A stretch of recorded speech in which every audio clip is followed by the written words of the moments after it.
Protest पर आप बैठे हैं पेपर लीक के मामले में, और लगातार कल जैसे देखा कि जब कॉकरोच जनता पार्टी और जो यूथ है वो प्रोटेस्ट कर रहा था तो इस तरह से वहाँ पर लाठीचार्ज हुआ, ये कैसे? ये लोकतांत्रिक देश है, एक लंबे समय से इसकी पहचान है। दुनिया का सबसे बड़ा लोकतंत्र जो है उसका हम लोग श्रेय लेते हैं। तो लोकतंत्र में विरोध को लाठियों से नहीं कुचला जा सकता, विरोध को सुनना पड़ेगा। और जो सत्ता में आसीन है उनको विरोध का कारण और उसका निवारण दोनों करने पड़ेंगे। कल जो हुआ वो क्यों हुआ? अगर सरकार संवाद करती, हम जब हाउस में आते हैं तो ये कहा जाता है कि विपक्ष हंगामा ना करे, संवाद करे। संवाद होना बहुत जरूरी है। तो आपने 30 दिन से जंतर मंतर देश की राजधानी में प्रोटेस्ट चल रहा है, 20-20 दिन से लोग भूख हड़ताल बैठे हैं, आप क्या उनके मरने का इंतजार करते? आपने संवाद क्यों नहीं किया? और कल जब देश का नौजवान आ गया है सड़कों पे, और फिर उसके साथ जिस तरह की ब्रुटलिटी हुई है, जिस तरह उसको पीटा गया है, आप अगर रोकना चाहते तो पैरों पे लाठी मार दो, लेकिन सर में लाठी मारने का, बच्चों को पीटा गया। जब रात मैंने वो विजुअल्स जाके देखे, क्योंकि जैमर लगे हुए थे, फोन नहीं मिल रहे थे, जब मैं गया अपने ऑफिस में और मैंने वो देखे तो मुझसे रहा नहीं गया। मुझे लगा कि जब वो भूखे प्यासे यहाँ जो है सड़कों पे घूम रहे हैं, फिर आंदोलन कर रहे हैं, तो मैं कैसे चुप रहूं?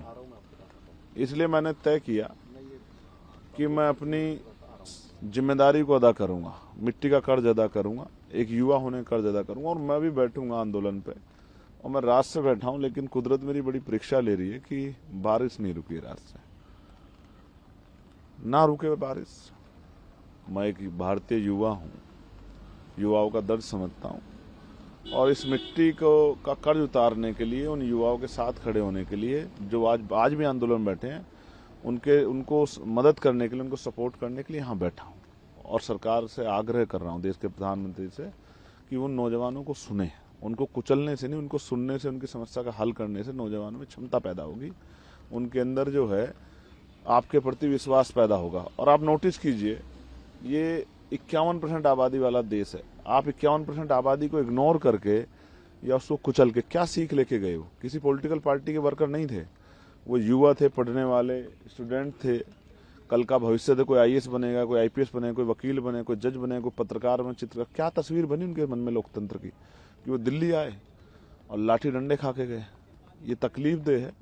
इसलिए एक पढ़ा लिखा जागरूक भारतीय नागरिक होने के नाते और इस संसद का सदस्य होने के नाते मैं पूरी रात बाबा साहब के स्टैचू के नीचे शक्ति लेके बैठा रहा कि मैं इस लड़ाई को लड़ सकूं और उनके साथ खड़े हो सकूं, उनके तकलीफ को साझा कर सकूं। कब तक आप बैठे रहेंगे? देखिए, अभी स्पीकर सर का से बात हुई मेरी, मैंने उनको भी बताया। उन्होंने पूछा कि बैठने का कारण क्या, मैंने उनको बताया कि जो लाठियां पड़ी है नौजवानों पे, उसका जवाब सरकार को देना पड़ेगा। आप हैं सरकार में, भारतीय जनता पार्टी एनडीए की सरकार है, तो पेपर लीक हो रहा है, पेपरों में घोटाले हो रहे हैं, बच्चों के मन में पीड़ा है, बच्चे सुसाइड कर रहे हैं, उनकी मौत का जिम्मेदार कौन है?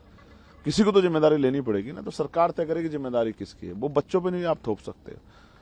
कोई प्रोटेस्ट करे या ना करे, सरकार की जिम्मेदारी कि अंतिम व्यक्ति को लगना चाहिए कि सरकार उसके बारे में सोच रही है। तो सरकार नहीं सोच रही है। वो जंतर मंतर था, जलियांवाला बाग बनाया आपने उसको, वो जलियांवाला बाग नहीं था। आपने अन्याय किया, इस अन्याय का जवाब आपको देना पड़ेगा। मैं बात करूंगा जो मुझसे वार्ता करेगा, और जो बच्चों की डिमांड है, मैं उन डिमांडों के बारे में जानना चाहता हूं कि उनकी मांगों पे क्या कर रहे हैं। नहीं मांग सुनेंगे तो लड़ूंगा, और अपने लोगों को भी कहूंगा, आज इंतजार करूंगा कि सरकार हमारी मांग को सुने। अगर वो हमें भी इग्नोर करेगी, जैसे बच्चों को इन समाज से इग्नोर किया गया, तो फिर आंदोलन होगा, देश भर में होगा, जिला मुख्यालय पे होगा, प्रदेश कार्यालय पे होगा। प्रदेश मुख्यालय पे हम लोग चैन से नहीं बैठेंगे। ये युवाओं की लड़ाई हम लोग लड़ेंगे। पहली बार शिक्षा के लिए आंदोलन हो रहा है। मैं एक प्राइमरी स्कूल का हेडमास्टर का बेटा हूँ, शिक्षा की वैल्यू समझता हूँ, और मैं शिक्षा के कारण यहाँ तक आया हूँ, शिक्षा कारण वहां बोलता हूँ पार्लियामेंट में। तो शिक्षा का आंदोलन, ये हमारा आंदोलन है, ये किसी पार्टी का नहीं, किसी एक व्यक्ति का नहीं, सबका आंदोलन है। हम चाहते हैं बेहतर शिक्षा इस देश में आए, शिक्षा में सुधार हो, कक्षा 1 से 12 तक सबको जो है फ्री शिक्षा मिले, और वो क्वालिटी एजुकेशन हो कि बच्चा अपने पैरों पे खड़ा हो सके। आप रोजगार नहीं दे सकते तो शिक्षा दो शानदार, आप छीन रहे हो शिक्षा, उनसे भविष्य छीन रहे हो। 94,000 स्कूल बंद किए हैं आप लोगों ने, गरीबों के आगे बढ़ने का रास्ता बंद करो, ये अन्याय नहीं सहेंगे हम लोग। इसलिए मैं यहाँ पूरी रात से बैठा हूँ, और चाहे आंधी या तूफान, मैं डटा रहूंगा जब तक मेरे अंदर हिम्मत है।